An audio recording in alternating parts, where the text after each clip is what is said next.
Я гулял с собакой, и очень это было странно, потому что я не знаю. Да, вот это очень странно. I told him to put his bloody trousers Y'all are on. having a good time today, but we better get down to business. Today we gotta talk about a topic I know y'all love. Israel and Palestine. Ну что же это такое уже? Before y'all gonna come screaming and crying at me, we just gotta figure this out. We got wars going on everywhere, and this is not getting any better. What do you think, Russia? Well, I completely support Palestine in this conflict, and as I have for many years now, and of course we have an agreement. Well, as you all know, China is a little bit removed from this situation. But in my opinion, we should take a look at what we've done in the past in order to examine our decision now.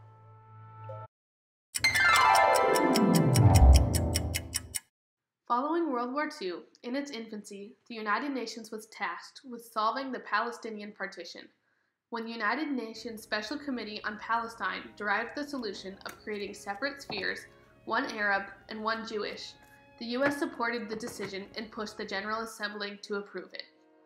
After its approval, President Truman furthered the pro-Israel precedent with his words, "I believe it has a glorious future before it, not just another sovereign nation, but as an embodiment of the great ideas of our civilization."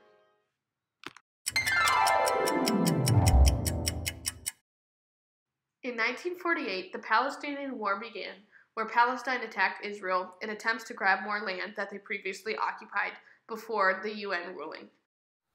In 1948, the first Arab-Israeli war occurred, in which increased conflicts between Palestine, other Arab nations, against Israel occurred. Due to this, the U.S. increased their military and economic involvement with Israel, and those years were formational in making the U.S.-Israel alliance.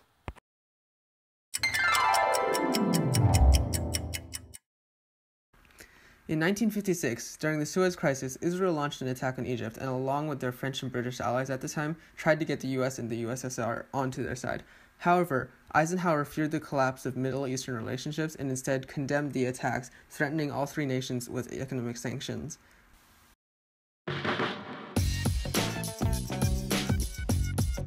During the beginning of Obama's administration, the U.S. was still relatively pro-Israel, as shown in many peaceful conversations with the Prime Minister. Additionally, the United States vetoed a UN resolution that deemed all West Bank Israeli settlements illegal. However, as Obama's administration continued, U.S.-Israeli relationships began to worsen, becoming increasingly tense. Negotiations fell flat, and Obama even called for a return to the 1967 lines for Israel. These tensions were further amplified by the Iran nuclear deal in 2015. While Obama believed the deal was a first step to the disarmament of Iran, Israel claimed otherwise, believing it would cause their destruction. The final straw came in a UN Security Council vote very similar to the first, in which Obama, instead of voting for Israel, decided to abstain from the vote, causing it to pass. Israel then condemned Obama's actions.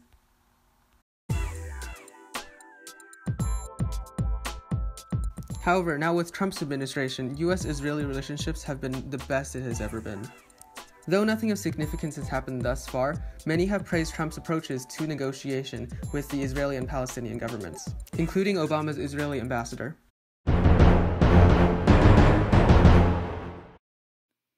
Hey, Supreme Court, I was just wondering if you guys can make the State Department put Israel as the birthplace of my son instead of Jerusalem. He was born there, but, we asked them to, change it from Jerusalem to Israel, but they were like, oh no, we can't do that because, Jerusalem is a contested area. So we decided to bring the case to you. So if you could help make that happen, that'd be really great. Unfortunately, we cannot grant your request and make the State Department change your son's passport. 6 of us agree that the President has exclusive power over recognizing foreign nations. Since George W. Bush and his successor Barack Obama both did not recognize Jerusalem as the official capital of Israel, the State Department does not have to change your son's birthplace on his passport from Jerusalem to Israel. So in the case Zivotofsky versus Clinton, we rule in favor of the respondent.